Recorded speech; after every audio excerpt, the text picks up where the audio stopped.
किसी भी साधारण मनुष्य के लिए इस दानव को पराजित करना लगभग असंभव है। अघोरा साधारण मनुष्य नहीं है और उनकी ये वास्तविकता आपको ज्ञात है देवराज। वास्तविकता तो ज्ञात है, किंतु यह भी ज्ञात है यदि अघोरा ने मूर्ति की स्थापना नहीं की तो मुझे यहां से विस्थापित होकर वनवास लेना पड़ेगा।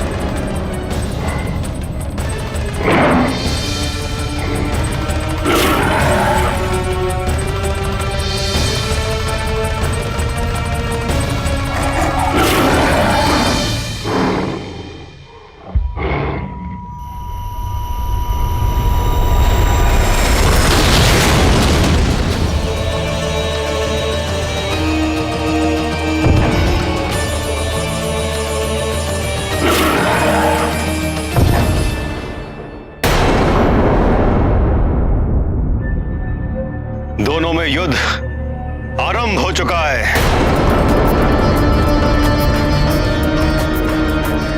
मां, मुझे अपना लक्ष्य प्राप्त हो गया है। आपका ये भक्त लौट रहा है मां।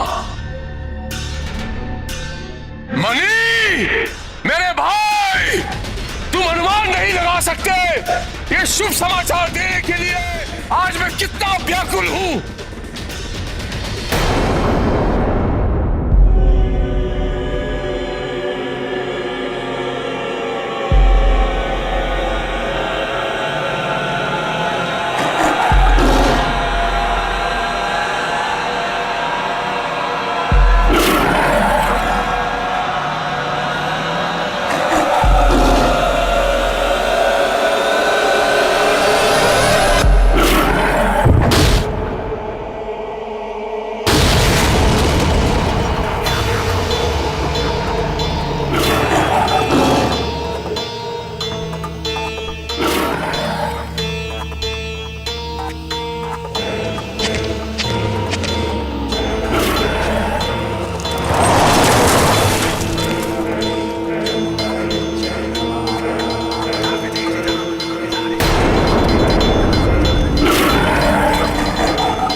दानव का भय देकर के ये राजा हमसे अपनी इच्छा अनुसार कार्य करवाता था,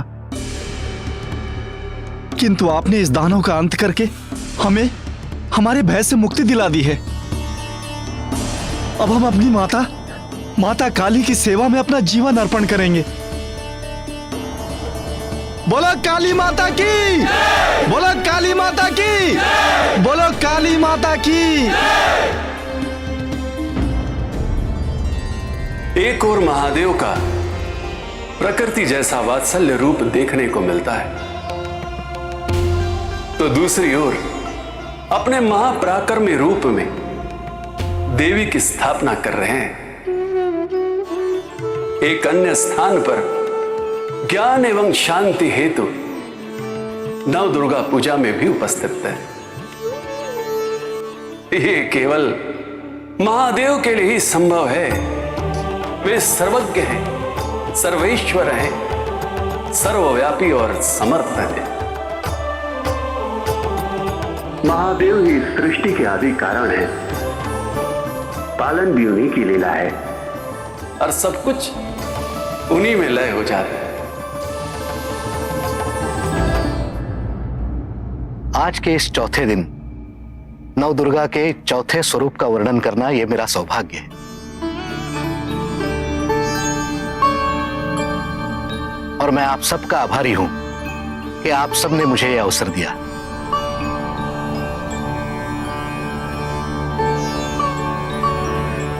सुरा संपूर्ण कलशम रुधिराप्लुतमेव च दधाना हस्त पद्माभ्याम कुष्मांडा शुभदात्सु में।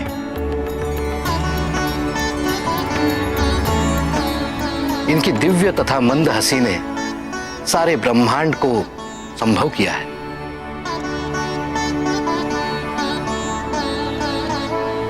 इसीलिए इनको कुष्मांडा नाम से अभिहित किया गया।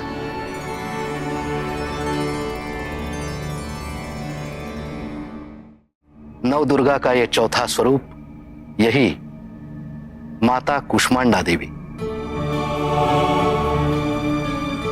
सूर्यमंडल के भीतर लोक में इनका निवास है। नवदुर्गा पूजन के चौथे दिन उपासक का मन अनाहत चक्र में अवस्थित होता है। आप दोनों अपने नेत्र बंद करें। आप माता के उपासक हैं। आपको नवदुर्गा के इस कुष्मांडा रूप के दर्शन होंगे।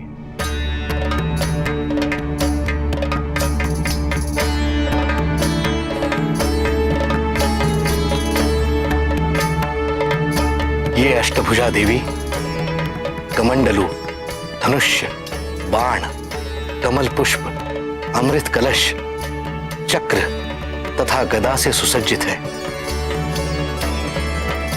इनके 8वें हाथ में सिद्धियां तथा निधियां देने वाली जापमाला है।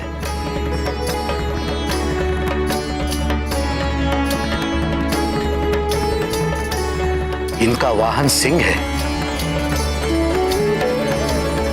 इनकी भक्ति से आयु, यश, बल तथा आरोग्य की वृद्धि होती है।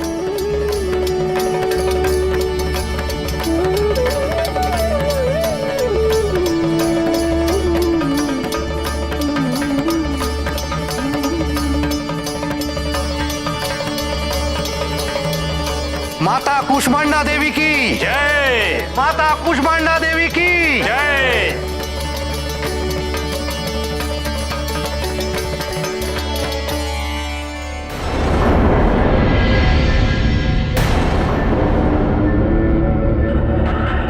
भैया आ गए, भैया आ गए, भैया आ गए, भैया आ गए, विजयी विजयी होके आ गए। देखा भैया मेरे मुझे कितना प्रेम करते हैं। और वहां तो आपकी सहायता हेतु वो दानव भी होगा। मैं तो केवल कल्पना कर सकता हूं कि वो अघोरे का क्या हुआ होगा। मांग रहा होगा आपके सामने, मुझे माफ कर दीजिए, मुझे माफ कर दीजिए।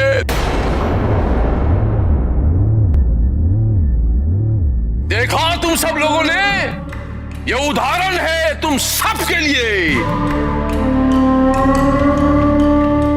तुम सबको मेरे भैया के इन गुणों का अनुसरण करना होगा। नहीं, सत्य यह है कि वो अघोरा अत्यंत शक्तिशाली है। उसने उस दानव को भी मार दिया।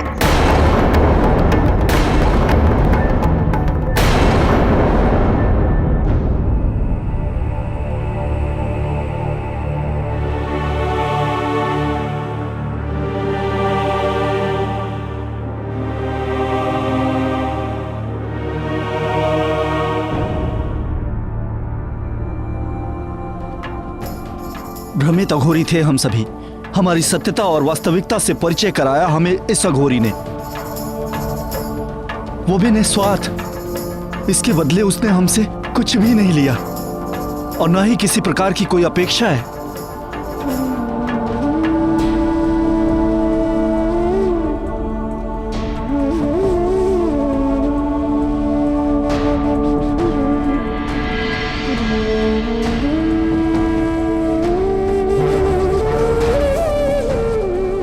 हमारा अभिनंदन स्वीकार करें। हमें सूचना प्राप्त हुई है कि आपके जैसा पराक्रमी और सिद्ध अघोरा हमारे क्षेत्र में आ रहा है। यहाँ के धनवान हैं हम, सारे सुख साधन हैं हमारे पास, किंतु हमारी समस्याओं से हमें मुक्ति ही प्राप्त नहीं हो रही है।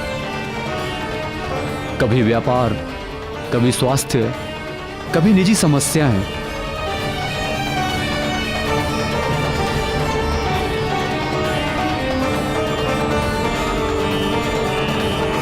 ये रत्न है, अमूल्य रत्न, आपके लिए। इन्हें स्वीकार करें।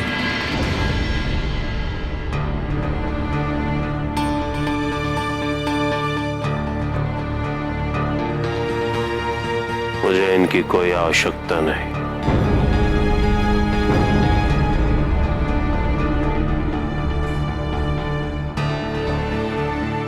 किंतु हम आपको ये भेंट करना चाहते हैं। बस आप हमें आशीर्वाद दीजिए कि हमारे मन में आध्यात्मिक शक्तियों का विकास हो, ताकि हमारे मन को शांति मिले, हमारी समस्याओं को समाधान मिले। हमने सुना है कि इन्हीं आध्यात्मिक शक्तियों द्वारा आप सदैव निरोगी, निश्चिंत और निर्भय रहते हैं। आप तो शक्तिशाली हैं अघोरा, सिद्ध पुरुष। अपना हाथ हमारे सिर पर रखकर हमारा कल्याण कीजिए। किंतु एक अघोरा के आशीर्वाद से कल्याण कैसे होगा? आपका आशीर्वाद पाकर हम आपके जैसा बन सकेंगे। किसी भी परिस्थिति का सामना करने का सामर्थ्य प्राप्त होगा। भय नहीं होगा, कष्ट नहीं होगा। अवश्य। मेरा अनुसरण करना अत्यंत सरल है।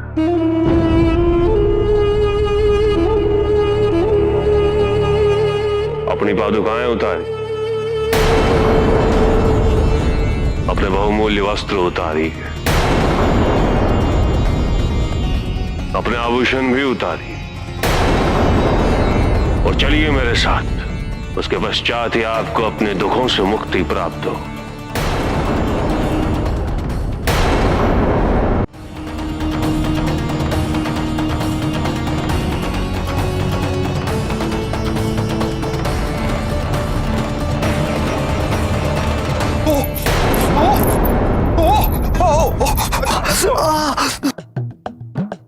अघोरा, इस रेत के ताप से तो हम आहत हो जाएंगे।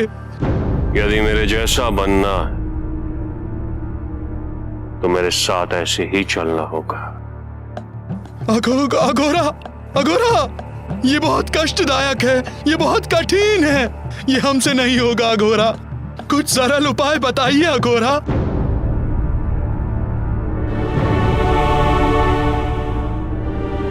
हम आपको और रत्न देंगे, इतना धन देंगे कि आजीवन आपको धन की आवश्यकता नहीं पड़ेगी। कोई जंत्री वंत्री कुछ ऐसा बांध दीजिए। हाँ अघोरा, कोई सिद्ध यंत्र दे दीजिए। ज्ञान का धागा या अपना केश ही दे दीजिए।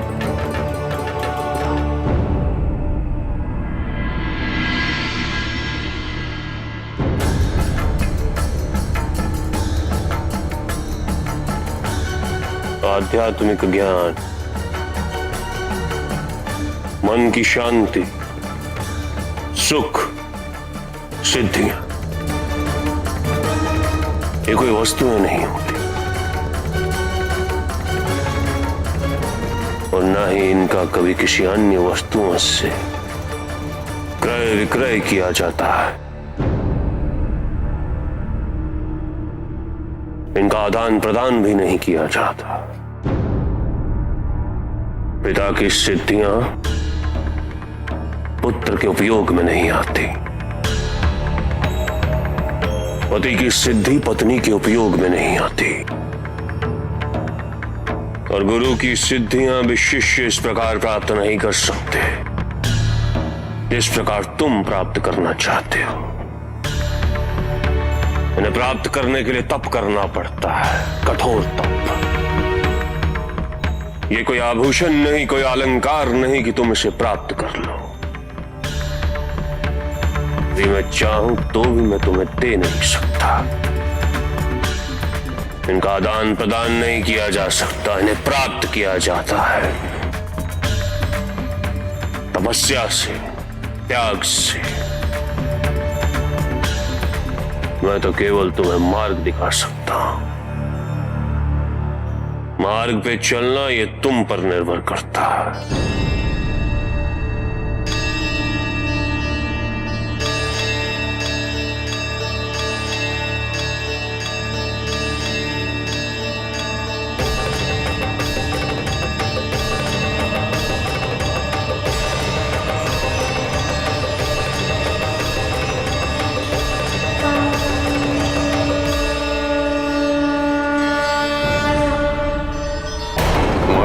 विफल हुआ है मणि। ना तुम्हारे अपमान का प्रतिशोध ही ले सका है और ना ही माता की मूर्ति सुरक्षित कर सका।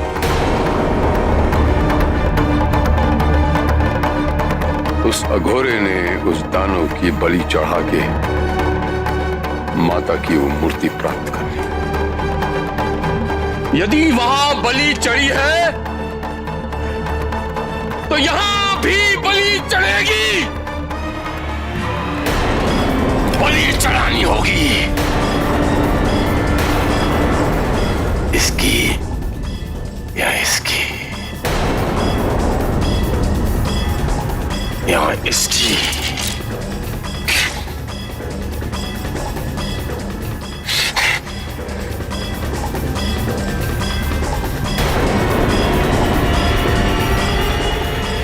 कौन है जिसकी हमें आवश्यकता नहीं है?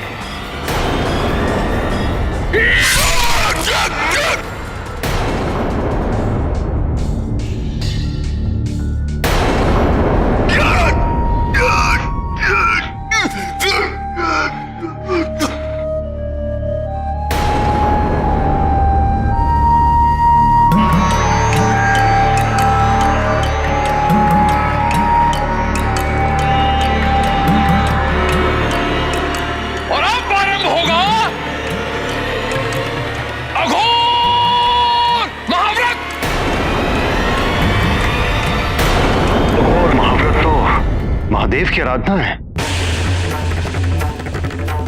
माता माता माता माता माता।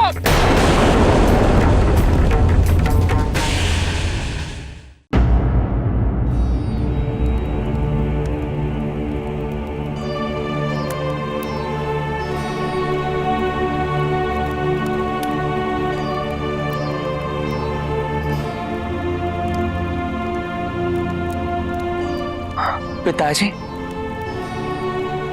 आज 5वां दिन है।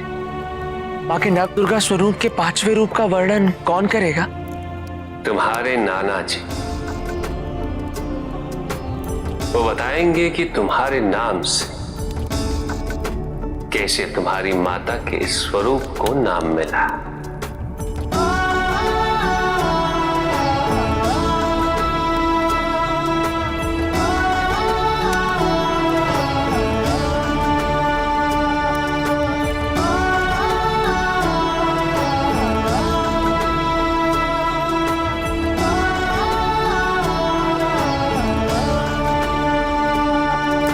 ये हमारे लिए न केवल सौभाग्य की बात है, बल्कि अत्यंत गर्व की बात है कि आज हम अपनी पुत्री के स्वरूप का वर्णन करेंगे।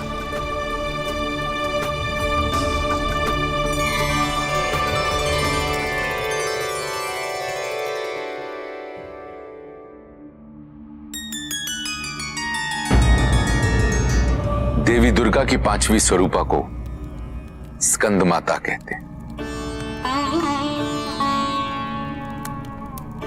स्कंद अर्थात कार्तिकेय की माता।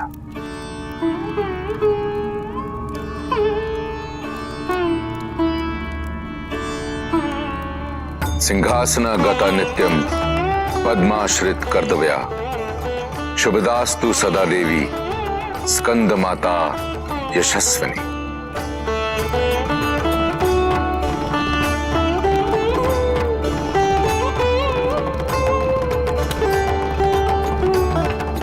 स्कंद माता सूर्य मंडल की अधिष्ठात्री है। इनमें संसार में लौकिक तेज भरने की शक्ति है। इनका वर्ण पूर्णता शुभ्र है। इनके 2 हाथों में कमल दल है। एक हाथ आशीर्वाद की मुद्रा में रहता है। इनकी उपासना करने से विशुद्ध चक्र जागृत होता है। मन लौकिक व सांसारिक बंधनों से मुक्त होकर मां के स्वरूप में संपूर्ण रूप से तल्लीन होता है। अब आंखें बंद करके स्कंद माता का स्मरण करो।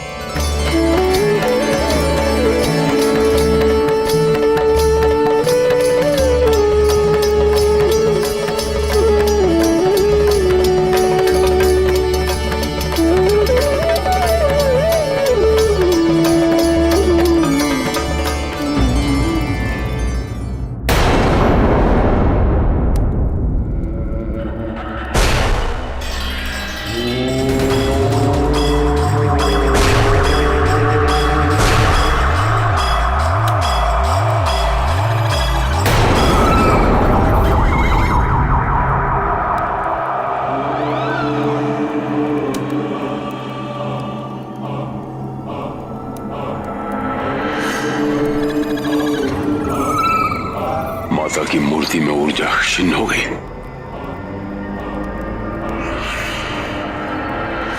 तो उग्र माता की मूर्ति में ऊर्जा क्षीण हो गई है। अघोरा के कृत्य से मां को अति शांति प्राप्त हो रही है।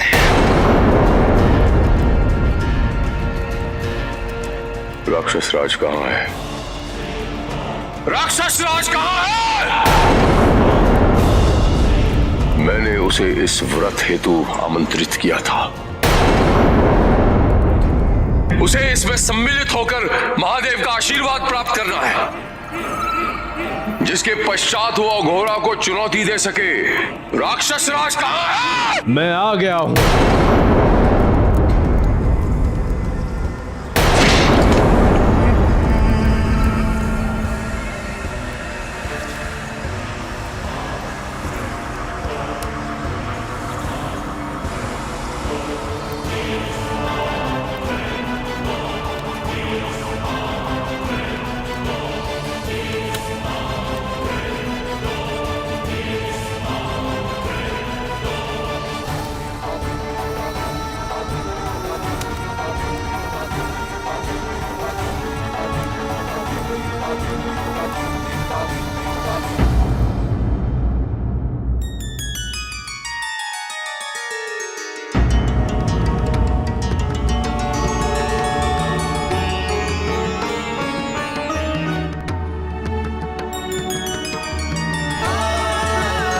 पार्वती यंत्र की स्थापना पूर्ण होने वाली है। इस चौथे कौन में तुम्हारी स्थापना शीघ्र होगी और उसके पश्चात तुम यंत्र से बाहर आ सकोगे। हमें अपनी ऊर्जा के पुनः जागृत होने का आभास हो रहा है। शांति शांति का आभास। अपने पर पुनः नियंत्रण लौटने का आरंभ है ये।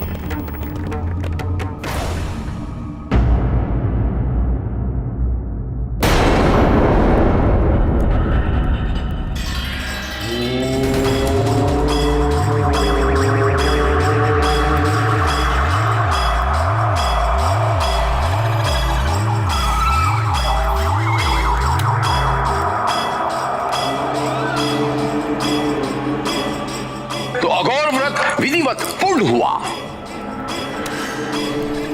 शेष है तो केवल शमशान में महादेव के दर्शन, पश्चात तांडव। हमारी सफलता का उत्सव बनाने के लिए माता माता माता माता माता माता। मेरी तपस्या से मुझे इतनी शक्ति प्राप्त है कि मैं जब तक इस भूमि पर रहूंगा मुझे कोई पराजित नहीं कर पाएगा। हाँ, मुझे थोड़ी शक्ति का लोभ अवश्य है, किंतु मुझे महादेव के दर्शन करना या महादेव के आशीर्वाद लेने की कोई आवश्यकता नहीं। राक्षस राज,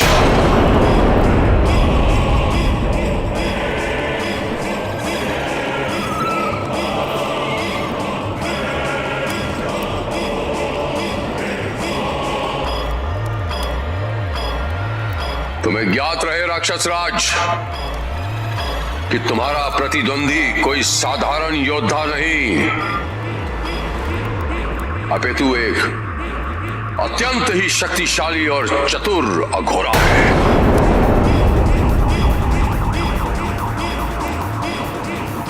हमने उसकी शक्तियों का उदाहरण देख लिया है। मैंने भी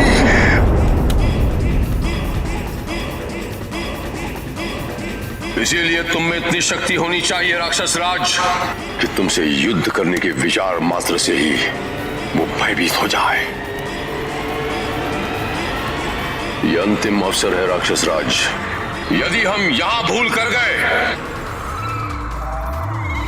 तो अघोरा उस यंत्र की स्थापना करने में सफल हो जाएगा। हम अपनी तंत्र विद्या से तुम्हें ऐसी शक्तियां प्रदान करेंगे कि अघोरा इस बार न केवल पराजित होगा, अपितु वो ये सोचेगा कि श्वेत अघोरी से पराजय हमने पहले ही क्यों नहीं स्वीकार कर ली। हाँ राक्षस राज, सफलता के निर्णायक चरण में पहुंचकर असफल होने से बहुत कष्ट होगा उसे।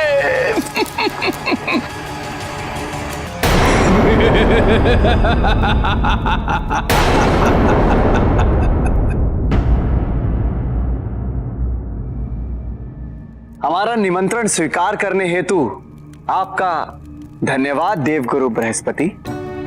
ऋषि कश्यप, मैं तो स्वयं इस महान यज्ञ में सम्मिलित होने हेतु लालायित था।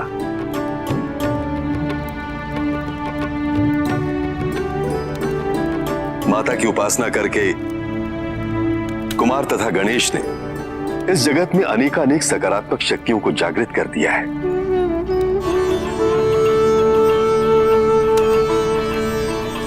यही नवदिवस की उपासना आने वाले समय में प्रत्येक व्यक्ति की आत्मशुद्धि का मार्ग बन जाए।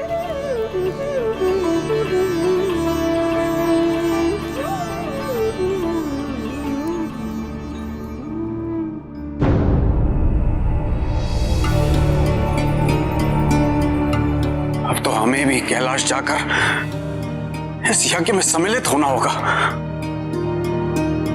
मल्ला मणि ने अघोर व्रत आरंभ कर दिया है और राक्षस राज भी इसमें सम्मिलित हो गया है। कैलाश जाऊंगा तो महादेव के समीप रहकर कम से कम सुरक्षित तो रहूंगा।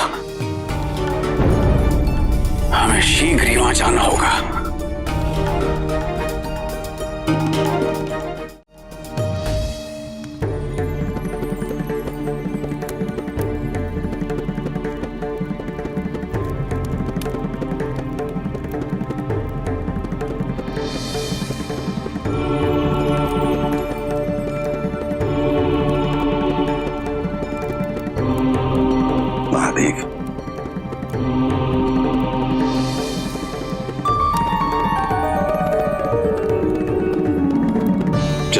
सोज्वल करा शार्दुल वरवाहना कात्यायनी शुभम दद्या देवी दानव घातिनी।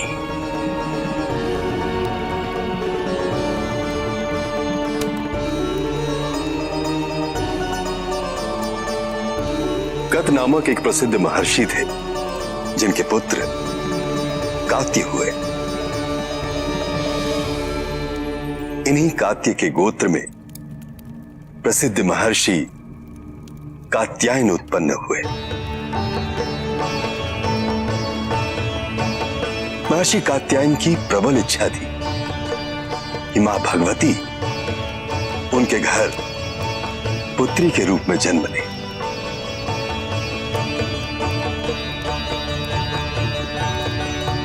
महर्षि कात्यायन ने माता को प्रसन्न करने हेतु वर्षों कठोर तपस्या की।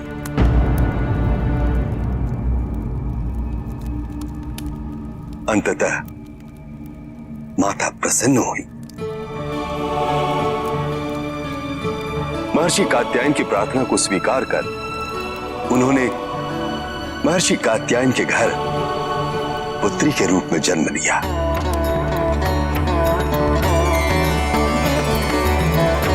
इसी कारण माता के छठे स्वरूप का नाम कात्यायनी पड़ा।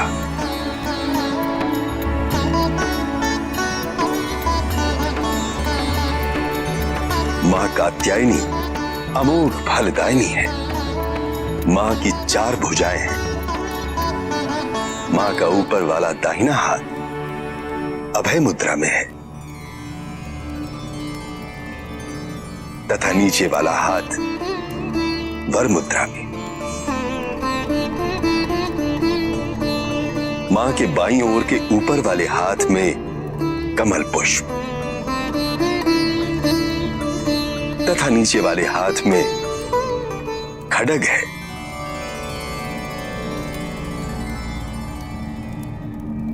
कार्तिकेय, गणेश, अब आप अपने नेत्र बंद करें और माता का ध्यान करें।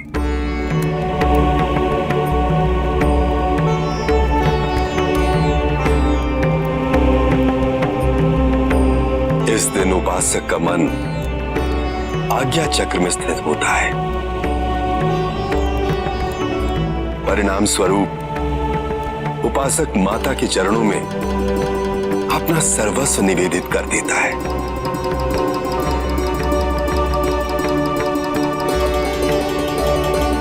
मां की उपासना करके धर्म, अर्थ, काम तथा मोक्ष की प्राप्ति होती है।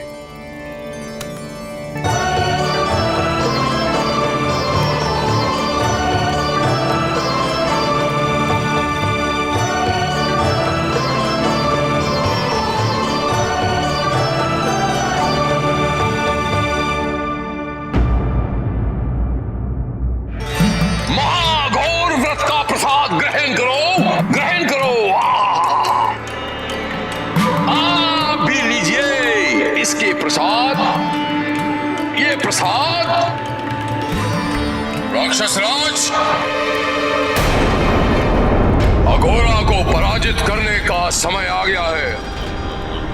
जाओ, उसका शीश लेकर आओ हमारे लिए। मैं तो कब से आपकी आज्ञा की प्रतीक्षा कर रहा हूं।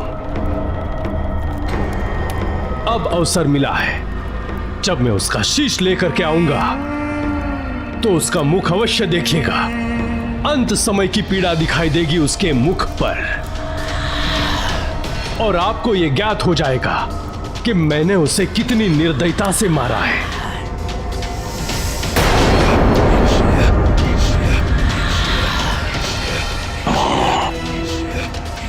महाघोर व्रत पूर्ण हुआ। हमें इसका उत्सव मनाना चाहिए, नृत्य करना चाहिए। माता माता माता माता माता माता। सबसे पहले अघोरी प्रसाद और फिर तांडव उत्सव होगा।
अगले गंतव्य के लिए प्रस्थान करने का समय आ गया,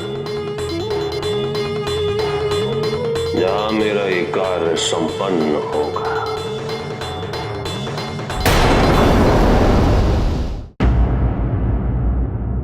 आज माँ के 7वें नवदुर्गा स्वरूप का वर्णन होना है, किंतु वाचक कौन होंगे ये कोई बता नहीं रहा।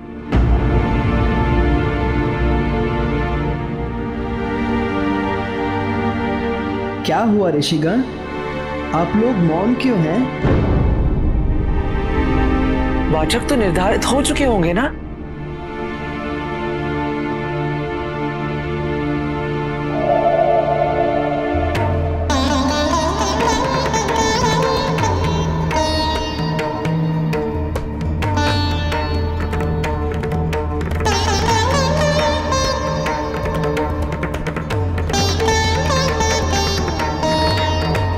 पिताजी,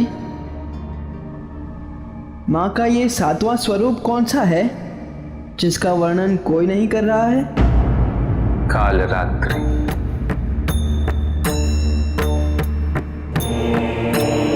तुम्हारी माँ का सबसे सुंदर और आकर्षक स्वरूप है और अति उग्र भी। इसलिए इसके विस्तार का वर्णन सरलता से करना अत्यंत कठिन है,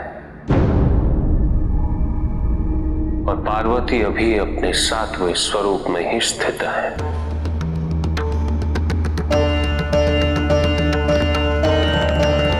इसलिए दुविधा और बढ़ गई है।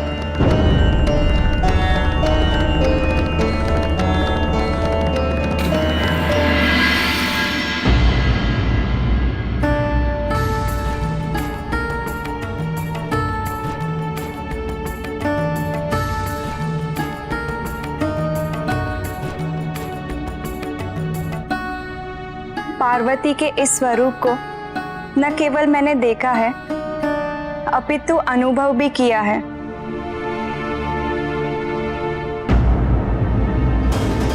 रुक जाओ पार्वती।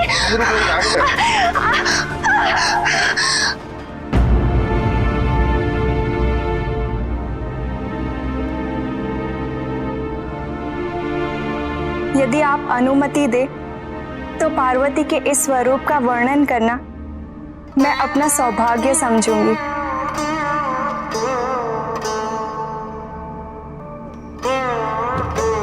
अवश्य गंगा।